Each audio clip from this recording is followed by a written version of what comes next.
ഓം ശാന്തി. 4/2/26 പ്രഭാതമുരളി ബാബ് ദാദ മധുബൻ. ബാബു പറയുന്നു, മധുരമായ കുട്ടികളെ, സംഗമത്തിൽ നിങ്ങൾക്ക് പുതിയതും വേറിട്ടതുമായ നോളജ് ലഭിക്കുന്നു. നിങ്ങൾക്കറിയാം, നമ്മൾ ആത്മാക്കളെല്ലാവരും ആക്ടേഴ്സാണ്.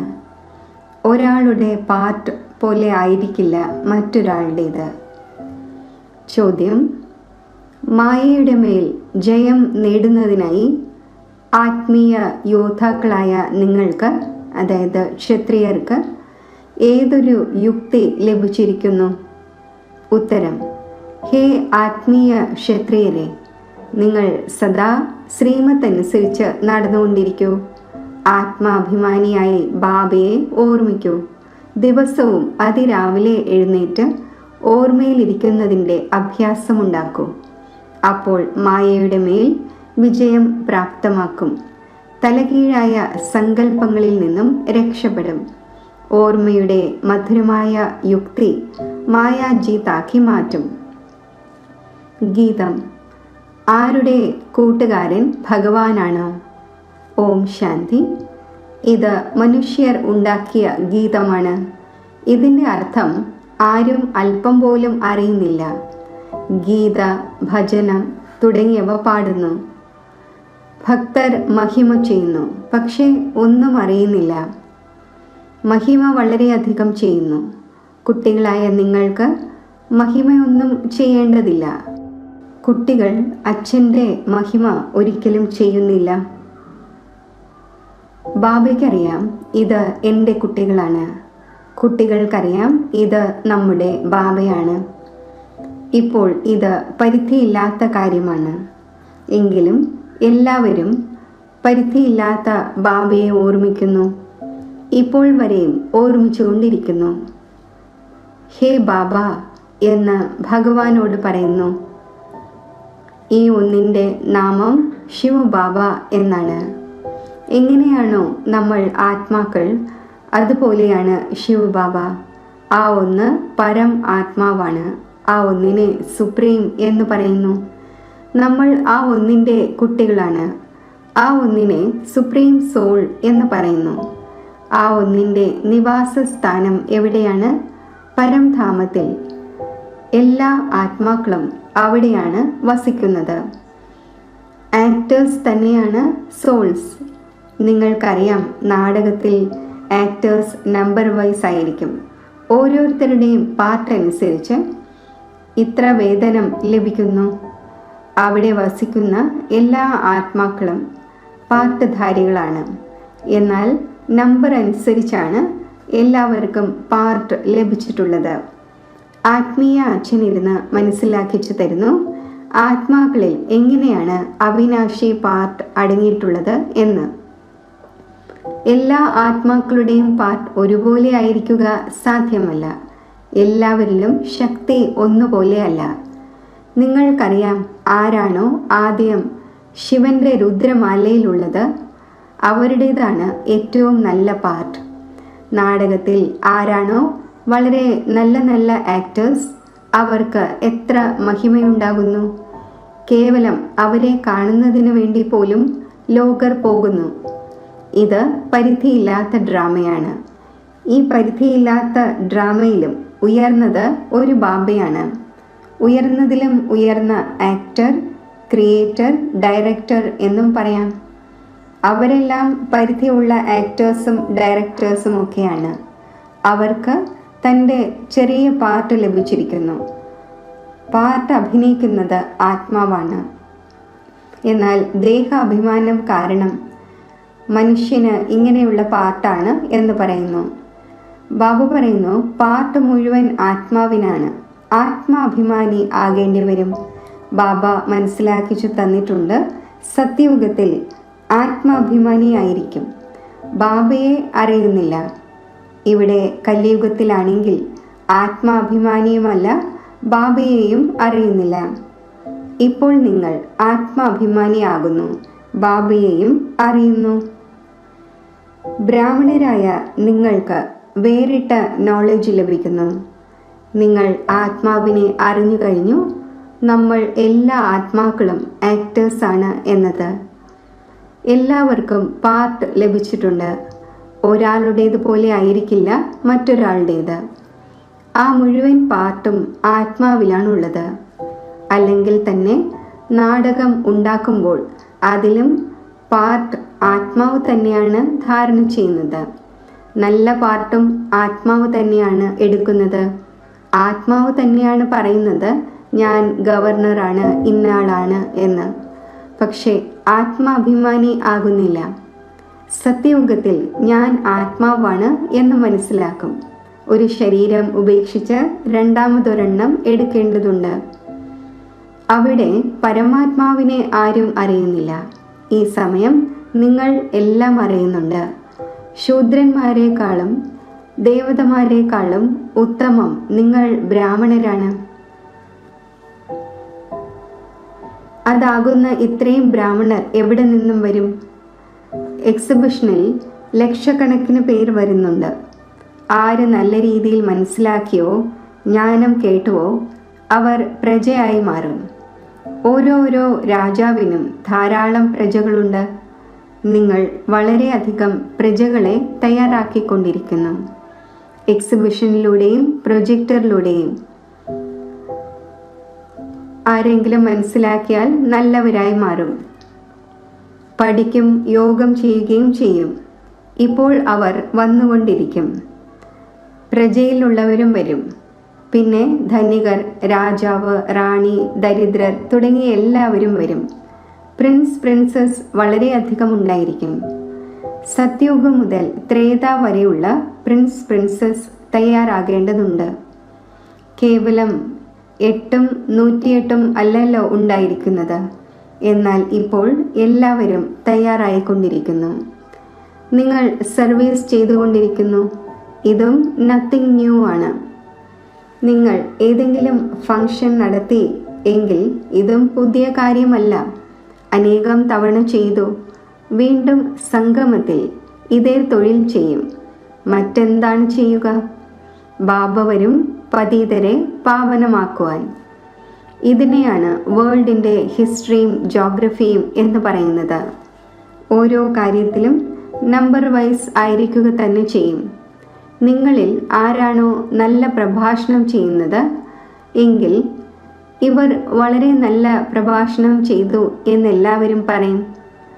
മറ്റൊരാളുടേത് കേട്ടാലും ആദ്യത്തെയാൾ നന്നായി മനസ്സിലാക്കിക്കുമായിരുന്നു എന്ന് പറയും. മൂന്നാമത്തെയാൾ പിന്നെ അവരെക്കാൾ തീവ്രമാണ് എങ്കിൽ ഇയാൾ അവരെക്കാൾ തീവ്രമാണ് എന്ന് പറയും. ഓരോ കാര്യത്തിലും പുരുഷാർത്ഥം ചെയ്യേണ്ടതുണ്ട്. നമ്മൾ അവരെക്കാൾ മുകളിലേക്ക് പോകട്ടെ എന്ന്. ആരാണോ സമർത്ഥരായവർ അവർ പ്രഭാഷണത്തിന് വേണ്ടി ഉടൻ കൈ ഉയർത്തും. നിങ്ങളെല്ലാം പുരുഷാർത്ഥികളാണ്. മുന്നോട്ട് പോകവേ എക്സ്പ്രസ് ട്രെയിനായി മാറും. ഏതുപോലെ മമ്മ സ്പെഷ്യൽ മെയിൽ ട്രെയിനായിരുന്നു. ബാബയുടേത് അറിയുവാൻ കഴിയില്ല. കാരണം രണ്ടുപേരും ഒരുമിച്ചാണ്. ആരാണ് പറയുന്നത് എന്ന് നിങ്ങൾക്ക് മനസ്സിലാക്കുവാൻ സാധിക്കില്ല. നിങ്ങൾ സദാ മനസ്സിലാക്കണം, ശിവ് ബാബയാണ് മനസ്സിലാക്കിച്ചു തരുന്നത്. ബാബയും ദാദയും രണ്ടുപേരും അറിയുന്നുണ്ട്. എന്നാൽ ആ ഒന്ന് അന്തർയാമിയാണ്. പുറമേ പറയുന്നു ഇദ്ദേഹം വളരെ സമർത്ഥനാണ്. ബാബയും മഹിമ കേട്ട് സന്തോഷിക്കുന്നു. ലൗകിക പിതാവിൻ്റെയും ഏതെങ്കിലും കുട്ടി നന്നായി പഠിച്ച് ഉയർന്ന പദവി നേടുകയാണ് എങ്കിൽ അച്ഛൻ മനസ്സിലാക്കും ഈ കുട്ടി നല്ല പേരുണ്ടാക്കും എന്ന്. ഈ ഒന്ന് മനസ്സിലാക്കുന്നുണ്ട് ഇന്ന കുട്ടി ഈ ആത്മീയ സർവീസിൽ സമർത്ഥനാണ് എന്ന്. മുഖ്യമായത് പ്രഭാഷണമാണ്. ആർക്കെങ്കിലും ബാബയുടെ സന്ദേശം നൽകണം, മനസ്സിലാക്കിച്ചു കൊടുക്കണം. ബാബ ഉദാഹരണവും പറഞ്ഞു തന്നിരുന്നു. അതായത് ഒരാൾക്ക് 5 കുട്ടികൾ ഉണ്ടായിരുന്നു. ഒരാൾ ചോദിച്ചു നിങ്ങൾക്ക് എത്ര കുട്ടികളുണ്ട്? അപ്പോൾ പറഞ്ഞു 2 കുട്ടികൾ. മറ്റേയാൾ പറഞ്ഞു നിങ്ങൾക്ക് 5 കുട്ടികളാണല്ലോ. ഇയാൾ പറഞ്ഞു സൽപുത്രർ 2 പേരേ ഉള്ളൂ. ഇവിടെയും ഇങ്ങനെയാണ്. കുട്ടികൾ ധാരാളമുണ്ട്. ബാബ പറയും, ഈ ഡോക്ടർ നിർമ്മല എന്ന കുട്ടി വളരെ നല്ലതാണ്. വളരെ സ്നേഹത്തോടെ ലൗകിക പിതാവിന് മനസ്സിലാക്കിച്ചു കൊടുത്ത് സെൻറ്റർ തുറപ്പിച്ചു. ഇത് ഭാരതത്തിൻ്റെ സർവീസാണ്. നിങ്ങൾ ഭാരതത്തെ സ്വർഗമാക്കുന്നു. ഈ ഭാരതത്തെ നരകമാക്കിയത് രാവണനാണ്. ഒരു സീത മാത്രമല്ല തടവിലായിരുന്നത്. എന്നാൽ നിങ്ങൾ സീതമാർ രാവണൻ്റെ തടവിലായിരുന്നു. ബാക്കി ശാസ്ത്രങ്ങളിലെല്ലാം കെട്ടുകഥകളാണുള്ളത്. ഈ ഭക്തിമാർഗവും ഡ്രാമയിലുണ്ട്. നിങ്ങൾക്കറിയാം, സത്യയുഗം മുതൽ എന്ത് കടന്നുപോയോ അത് റിപ്പീറ്റ് ആകും. താങ്കൾ തന്നെ പൂജ്യനും താങ്കൾ തന്നെ പൂജാരിയുമാകുന്നു. ബാബ പറയുന്നു, എനിക്ക് വന്ന് പൂജാരിയിൽ നിന്നും പൂജ്യർ ആക്കേണ്ടതുണ്ട്. ആദ്യം ഗോൾഡൻ ഏജ്, പിന്നെ അയൺ ഏജ് ആകണം. സത്യയുഗത്തിൽ സൂര്യവംശി ലക്ഷ്മി നാരായണൻ്റെ രാജ്യമായിരുന്നു. രാമരാജ്യം ചന്ദ്രവംശിയായിരുന്നു. ഈ സമയം നിങ്ങളെല്ലാവരും ആത്മീയ ക്ഷത്രിയർ, അതായത് യോദ്ധാക്കളാണ്. യുദ്ധമൈതാനത്തിൽ വരുന്നവരെ ക്ഷത്രിയൻ എന്ന് പറയുന്നു. നിങ്ങൾ ആത്മീയ ക്ഷത്രിയനാണ്. ബാക്കി അവർ ഭൗതിക ക്ഷത്രിയരാണ്. അവരോട് ബാഹുബലത്തിലൂടെ അടിവഴക്കുകൾ കൂടാൻ പറയുന്നു. തുടക്കത്തിൽ കൈകൾ കൊണ്ട് മല്ലയുദ്ധം നടക്കുമായിരുന്നു. പരസ്പരം അടികൂടുമായിരുന്നു. പിന്നെ വിജയം നേടുമായിരുന്നു. ഇപ്പോഴാണെങ്കിൽ നോക്കൂ, ബോംബുകളും മറ്റും ആയിരിക്കുന്നു. നിങ്ങളും ക്ഷത്രിയരാണ്, അവരും ക്ഷത്രിയരാണ്. നിങ്ങൾ ശ്രീമത്ത് അനുസരിച്ച് നടന്ന് മായയുടെ മേൽ ജയം നേടുന്നു.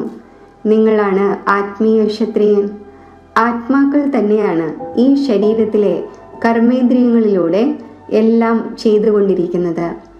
ആത്മാവിനെ ബാബ വന്ന് പഠിപ്പിക്കുന്നു, കുട്ടികളെ, എന്നെ ഓർമ്മിക്കുന്നതിലൂടെ പിന്നെ മായ ഭക്ഷിക്കുകയില്ല. നിങ്ങളുടെ വികർമ്മം വിനാശമാകും.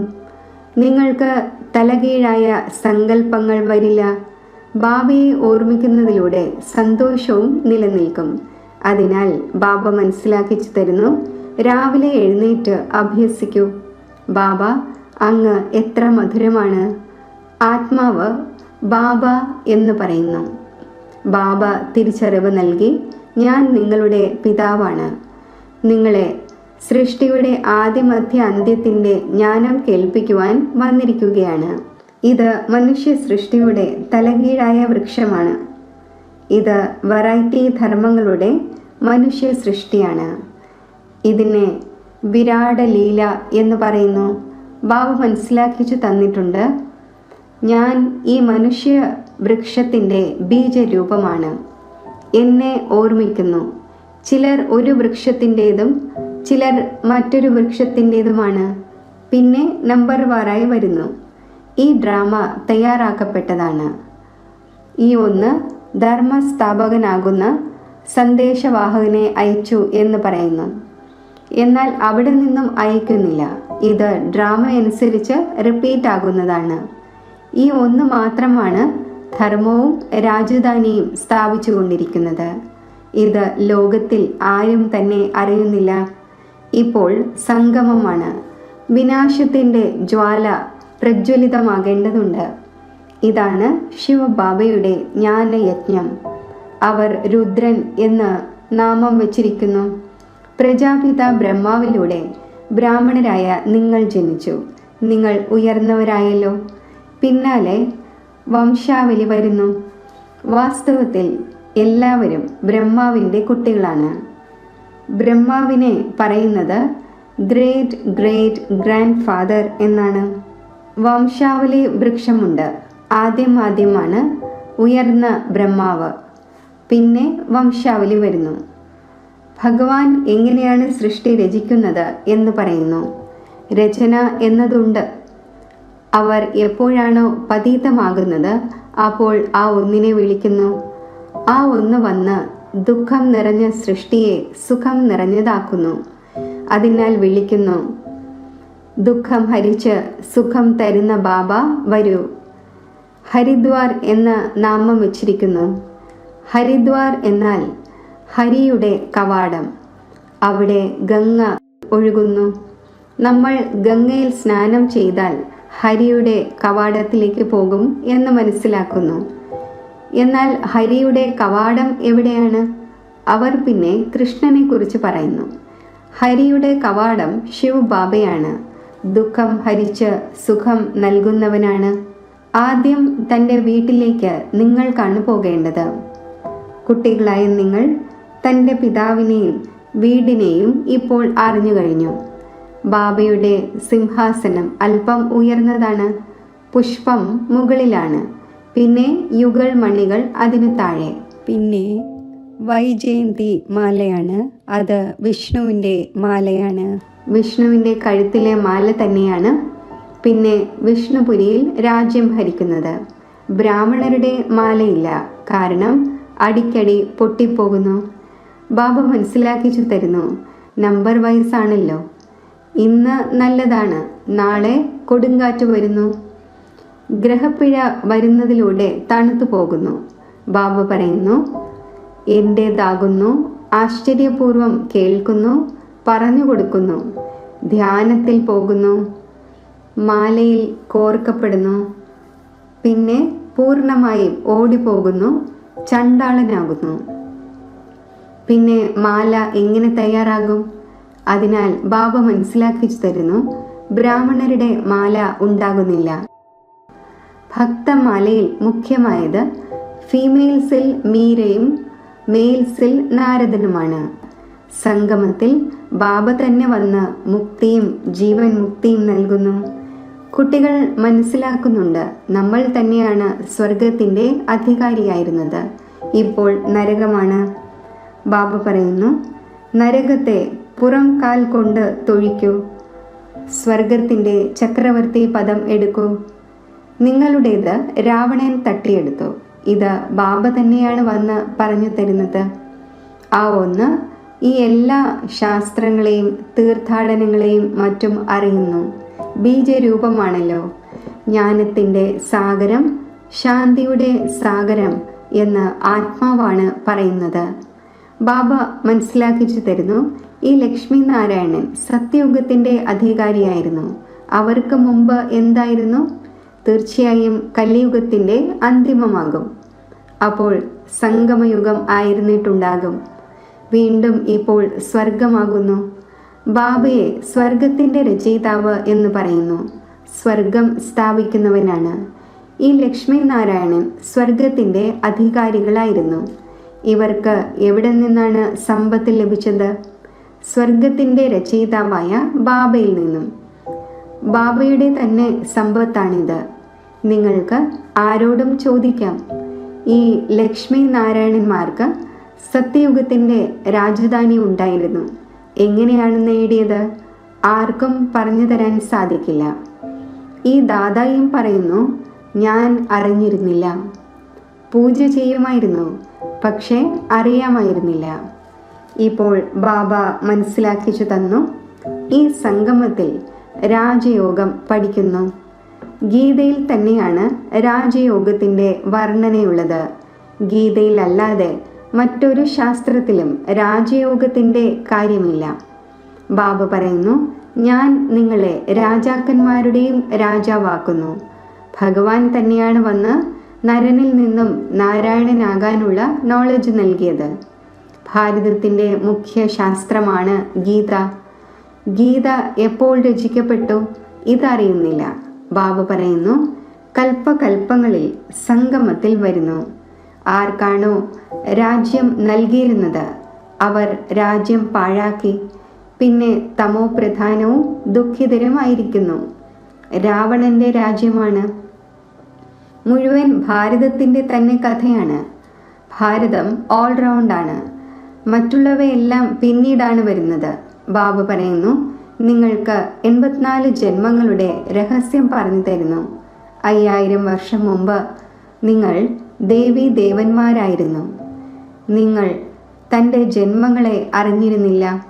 ഹേ ഭാരതവാസികളെ, ബാബ വരുന്നത് അന്തിമത്തിലാണ്. ആദിയിൽ വരികയാണെങ്കിൽ ആദിയുടെയും അന്ത്യത്തിൻ്റെയും നോളജ് എങ്ങനെ കേൾപ്പിക്കും? സൃഷ്ടിയുടെ വളർച്ചയെ ഉണ്ടായില്ല, അപ്പോൾ എങ്ങനെ മനസ്സിലാക്കിക്കും? അവിടെയാണെങ്കിൽ നോളജിൻ്റെ ആവശ്യം തന്നെയില്ല. ബാബ ഇപ്പോൾ സംഗമത്തിൽ തന്നെയാണ് നോളജ് നൽകുന്നത്. നോളജ്ഫുൾ ആണല്ലോ. തീർച്ചയായും നോളജ് കേൾപ്പിക്കുവാൻ അന്തിമത്തിൽ വരേണ്ടി വരും. ആദിയിൽ നിങ്ങളെ എന്ത് കേൾപ്പിക്കുവാനാണ്? ഇത് വിവേകത്തിൻ്റെ കാര്യങ്ങളാണ്. ഭഗവാൻ വാച്ച, ഞാൻ നിങ്ങളെ രാജയോഗം പഠിപ്പിക്കുന്നു. ഇത് പാണ്ഡവ ഗവൺമെൻറ്റിൻ്റെ യൂണിവേഴ്സിറ്റിയാണ്. ഇപ്പോൾ സംഗമമാണ്. യാദവർ, കൗരവർ, പാണ്ഡവർ. അവർ ഇരുന്ന് സേനകളെ കാണിച്ചിരിക്കുന്നു. ബാബ മനസ്സിലാക്കിച്ചു തരുന്നു, യാദവരും കൗരവരും വിനാശകാലെ വിപരീത ബുദ്ധിയാണ്. പരസ്പരം അധിക്ഷേപിച്ചുകൊണ്ടിരിക്കുന്നു. ബാബയോട് പ്രീതിയില്ല. നായിലും പൂച്ചയിലുമെല്ലാം പരമാത്മാവുണ്ട് എന്ന് പറയുന്നു. ബാക്കി പാണ്ഡവരുടേത് പ്രീതബുദ്ധിയായിരുന്നു. പാണ്ഡവരുടെ കൂട്ടുകാരൻ സ്വയം പരമാത്മാവായിരുന്നു. പാണ്ഡവൻ എന്നാൽ ആത്മീയ വഴികാട്ടി. അവരാകട്ടെ ഭൗതിക വഴികാട്ടികളാണ്. നിങ്ങളാണ് ആത്മീയ വഴികാട്ടികൾ. ശരി. മധുരമധുരമായ സിഖിലതെ കുട്ടികൾക്ക് മാതാവും പിതാവുമായ ബാബ് ദാദയുടെ സ്നേഹസ്മരണകൾ. Good morning. ആത്മീയ അച്ഛൻ്റെ ആത്മീയ കുട്ടികൾക്ക് നമസ്തേ. ധാരണയ്ക്കുള്ള മുഖ്യസാരം: ആത്മാഭിമാനിയായി ഈ പരിധിയില്ലാത്ത നാടകത്തിൽ ഹീറോ പാർട്ട് അഭിനയിക്കണം. ഓരോ ആക്ടറിൻ്റെയും പാർട്ട് അവരവരുടേതാണ്. അതിനാൽ ആരുടെയും പാർട്ടിൽ ഈർഷ്യയോടെ തുലനം ചെയ്യരുത്. അതിരാവിലെ എഴുന്നേറ്റ് സ്വയം തന്നോട് സംസാരിക്കണം, അഭ്യസിക്കണം. ഞാൻ ഈ ശരീരത്തിൻ്റെ കർമ്മേന്ദ്രിയങ്ങളിൽ നിന്നും വേറിട്ടതാണ്. ബാബ, അങ്ങ് എത്ര മധുരമാണ്. അങ്ങ് എനിക്ക് സൃഷ്ടിയുടെ ആദിമധ്യ അന്ത്യത്തിൻ്റെ ജ്ഞാനം നൽകുന്നു. വരദാനം: ബാബയുടെ സംസ്കാരങ്ങളെ തൻ്റെ നിജ സംസ്കാരം ആക്കുന്നവരും വ്യർത്ഥത്തിൽ നിന്നും പഴയ സംസ്കാരങ്ങളിൽ നിന്നും മുക്തവുമായി ഭവിക്കട്ടെ. ഏത് വ്യർത്ഥ സങ്കല്പവും പഴയ സംസ്കാരവും ദേഹാഭിമാനവുമായി ബന്ധപ്പെട്ടതാണ്. ആത്മീയ സ്വരൂപത്തിൻ്റെ സംസ്കാരം ബാബയ്ക്ക് സമാനം ആയിരിക്കും. ഏതുപോലെ ബാബ സദാ വിശ്വമംഗളകാരിയും പരോപകാരിയും ദയാഹൃദയനും വരദാതാവുമാണ്, അതേപോലെ സ്വയം തൻ്റെ സംസ്കാരം നാച്ചുറലായി മാറണം. സംസ്കാരമായി മാറുക എന്നാൽ സങ്കല്പവും വാക്കും കർമ്മവും സ്വതവേ തന്നെ അതനുസരിച്ച് നടക്കണം. ജീവിതത്തിൽ സംസ്കാരം ഒരു താക്കോലാണ്. അതിലൂടെ സ്വതവേ തന്നെ പോയിക്കൊണ്ടിരിക്കും. പിന്നെ പ്രയത്നിക്കേണ്ട ആവശ്യം ഉണ്ടായിരിക്കുകയില്ല. സ്ലോഗൻ: ആത്മീയ സ്ഥിതിയിൽ സ്ഥിതി ചെയ്ത് തൻ്റെ രഥത്തിലൂടെ അഥവാ ശരീരത്തിലൂടെ കാര്യങ്ങൾ ചെയ്യിക്കുന്നവർ തന്നെയാണ് സത്യമായ പുരുഷാർത്ഥി. അവ്യക്ത സൂചന: ഏകതയുടെയും വിശ്വാസത്തിൻ്റെയും വിശേഷതയിലൂടെ സഫലത സമ്പന്നമാകൂ. ഏതുപോലെ ബാബ നിങ്ങളെല്ലാവരെയും ഓരോ കോണിൽ നിന്നും അന്വേഷിച്ച് കണ്ടെത്തിയിരിക്കുകയാണ്. അനേകം വൃക്ഷങ്ങളുടെ ശാഖകൾ ഇപ്പോൾ ഒരേ ഒരു ചന്ദനമരമായി മാറിയിരിക്കുകയാണ്. 2-4 മാതാക്കൾക്ക് പോലും ഒരുമിച്ച് കഴിയുവാൻ സാധിക്കില്ല എന്ന് ലോകം പറയുന്നു. മാതാക്കളായ നിങ്ങളാകട്ടെ മുഴുവൻ വിശ്വത്തിലും ഏകത സ്ഥാപിക്കുന്നതിന് നിമിത്തമാണ്. താങ്കളുടെ പരസ്പരമുള്ള ഈ ഏകത ബാബയുടെ പ്രത്യക്ഷത ഉണ്ടാക്കും.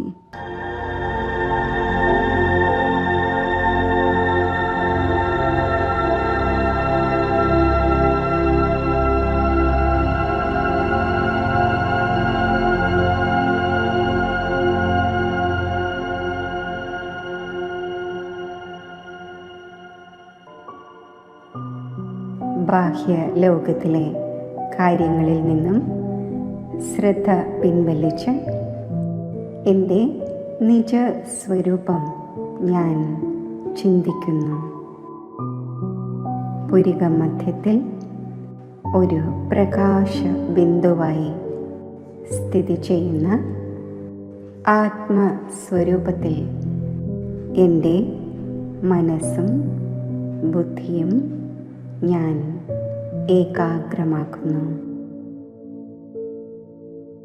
ഞാൻ ദേഹി അഭിമാനി സ്ഥിതിയിൽ സ്ഥിതി ചെയ്യുന്നു.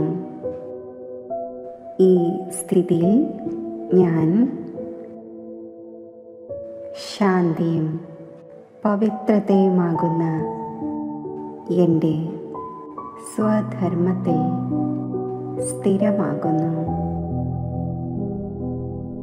എന്നിൽ നിന്നും ശാന്തിയുടെയും പവിത്രതയുടെയും വൈബ്രേഷൻസ് നാനാഭാഗത്തും വ്യാപിക്കുന്നു. ബുദ്ധിബലത്തിലൂടെ ദേഹത്തിൻ്റെയും ദേഹത്തിൻ്റെ ലോകത്തിൻ്റെയും സ്മൃതിക്ക് ഉപരിയായി ഞാൻ ശാന്തിധാമത്തിൽ സ്ഥിതി ചെയ്യുന്നു. സ്വർണ്ണ ചുവപ്പ് പ്രകാശം നിറഞ്ഞ ലോകത്തിൽ ശിവ പരമാത്മാവിൻ്റെ സമീപത്ത് പരമാത്മാ സ്മൃതിയുടെ സ്വരൂപമായി സ്ഥിതി ചെയ്യുന്നു.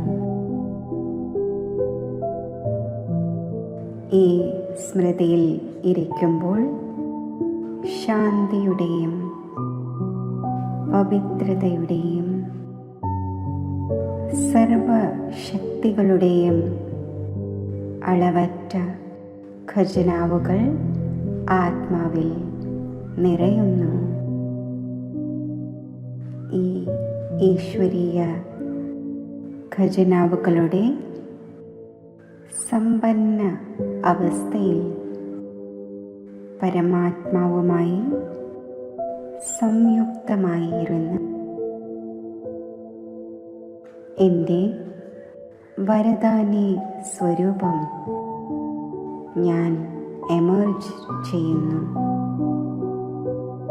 ശാന്തിയുടെയും ശക്തിയുടെയും ഈശ്വരീയ ഖജനാവുകൾ മാസ്റ്റർ ജ്ഞാന സൂര്യൻ്റെ സ്വരൂപത്തിൽ സ്ഥിതി ചെയ്ത് മുഴുവൻ വിശ്വത്തിലേക്കും പ്രസരിപ്പിക്കുന്നു.